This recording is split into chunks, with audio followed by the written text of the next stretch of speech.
Assalamualaikum warahmatullahi wabarakatuh.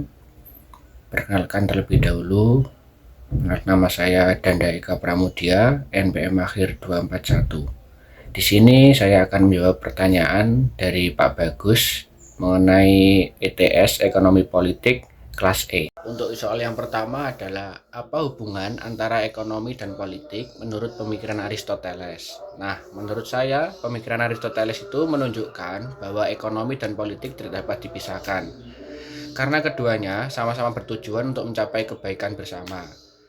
Bagi Aristoteles sendiri, aktivitas ekonomi seharusnya berada di bawah kendali etika dan politik, bukan semata-mata untuk mengejar keuntungan.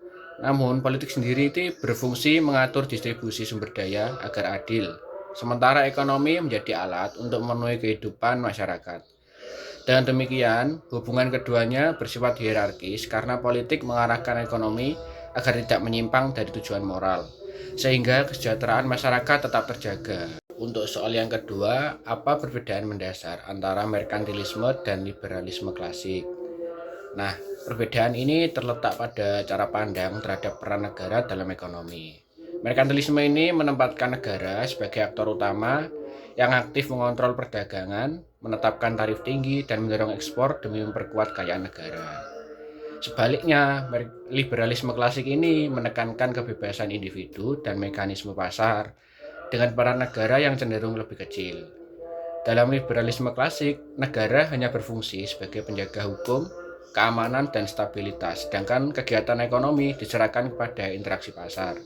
Jadi, merkantilisme bersifat proteksionis dan intervensif, sedangkan liberalisme klasik lebih percaya pada efisiensi pasar bebas. Untuk soal yang selanjutnya ketiga, yaitu kita disuruh menjelaskan konsep invisible hand dari Adam Smith. Nah, konsep ini menurut Adam Smith sendiri menjelaskan bahwa individu yang mengejar kepentingan pribadi secara tidak langsung akan menghasilkan manfaat bagi masyarakat secara keseluruhan melalui mekanisme pasar.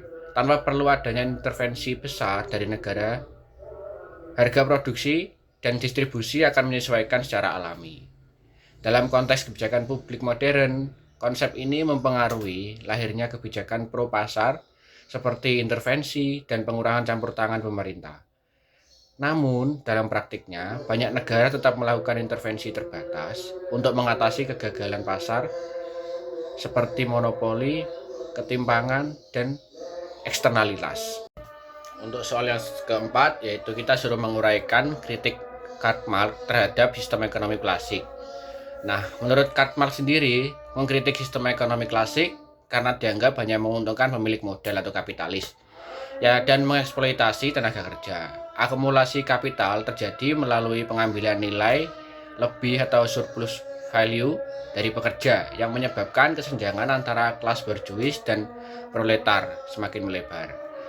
Marx berpendapat bahwa sistem kapitalisme secara inheren menciptakan ketimpangan sosial karena distribusi kekayaan tidak adil. Nah, dampaknya terjadi konflik kelas yang pada akhirnya dapat memicu perubahan sistem menuju sosialisme. Nah, untuk soal yang kelima ini atau soal yang terakhir, kita disuruh membandingkan pendekatan ekonomi liberal dan ekonomi sosialis dalam mengatasi masalah ketimpangan sosial. Nah, di sini pendekatan ekonomi liberal sendiri menekankan pada efisiensi pasar dan kebebasan individu dengan asumsi bahwa pertumbuhan ekonomi akan otomatis meningkatkan kesejahteraan masyarakat. Namun pendekatan ini seringkali menghasilkan ketimpangan karena distribusi hasil pertumbuhan yang tidak merata.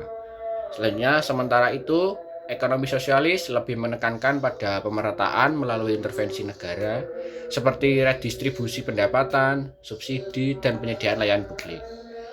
Dalam konteks saat ini, pendekatan yang paling relevan bukanlah memilih salah satu secara ekstrim, melainkan kombinasi keduanya.